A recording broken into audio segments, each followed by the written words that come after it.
محترم عزیزو، یہ کورس صرف یوٹیوب پر ہی اپلوڈ کیا جائے گا، لہٰذا تمام نئے آنے والے بہن بھائی سب سے پہلے ہمارے اس چینل کو سبسکرائب کریں تاکہ ہر نئی آنے والی ویڈیو آپ تک پہنچ جائے، اور آنے والی ہر ویڈیو کو لائک اور شیئر بھی کریں، اور کمنٹ سیکشن میں اپنی رائے کا اظہار بھی فرمائیں۔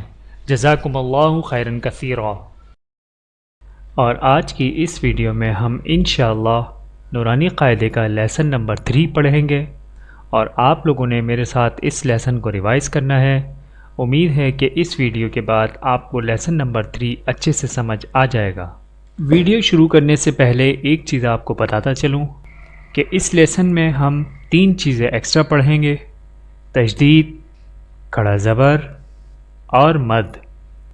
نمبر 1، تشدید جس الفابیٹ کے اوپر ہوگی اس الفابیٹ کو 2 دفعہ پڑھا جائے گا، جیسا کہ یہاں پر میم کے اوپر تشدید ہے تو لہٰذا لام کے ساتھ میم کو ملا کے بھی پڑھا جائے گا اور میم ساکن بھی پڑھا جائے گا۔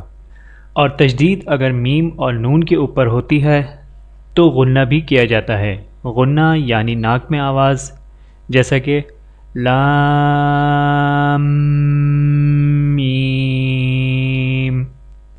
نمبر 2، مد۔ مد جس الفابیٹ کے اوپر بھی ہوگا اس الفابیٹ کو 4 یا 6 الف کے برابر کھینچ کر پڑھیں گے، جیسا کہ یہاں پر لام کے اوپر مد ہے، یعنی کہ لام کو 4 یا 6 الف کے برابر کھینچ کر پڑھا جائے گا، جیسا کہ لام۔ نمبر 3، کھڑا زبر۔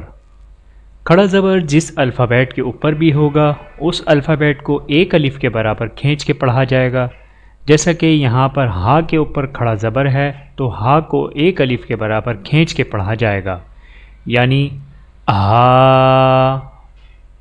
ٹھیک ہے، امید کرتا ہوں کہ آپ ان تینوں اضافی چیزوں کے بارے میں اچھے طریقے سے جان گئے ہوں گے۔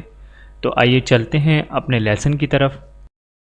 اعوذ باللہ من الشیطان الرجیم، بسم اللہ الرحمن الرحیم۔ تختی نمبر 3، حروف مقطعات۔ الف لام میم۔ الف لام میم صاد۔ الف لام را۔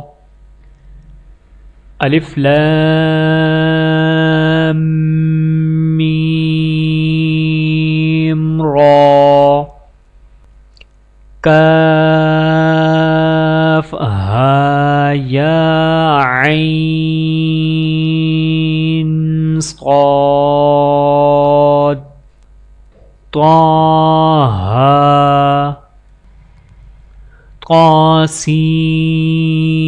طاسیم میم۔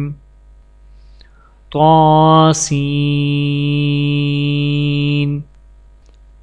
یاسین۔ صاد۔ حامیم۔ حامیم عین سین قاف۔ قاف۔ نون۔ میرے محترم عزیزو، آج کی اس ویڈیو میں اتنا ہی، اور امید کرتا ہوں کہ آپ لوگ نورانی قاعدے کے لیسن نمبر 3 کے بارے میں اور مد، تشدید اور کھڑے زبر کے بارے میں اچھے طریقے سے جان گئے ہوں گے۔ دوستو، آپ لوگوں نے اس لیسن کو خوب اچھے طریقے سے ریوائز کرنا ہے، اور کوشش کریں کہ آپ لوگ اس لیسن کو زبانی یاد کر لیتے ہیں۔ اگلی ویڈیو میں لیسن نمبر 4 کے ساتھ، تب تک کے لیے اجازت دیجیے۔ اللہ حافظ۔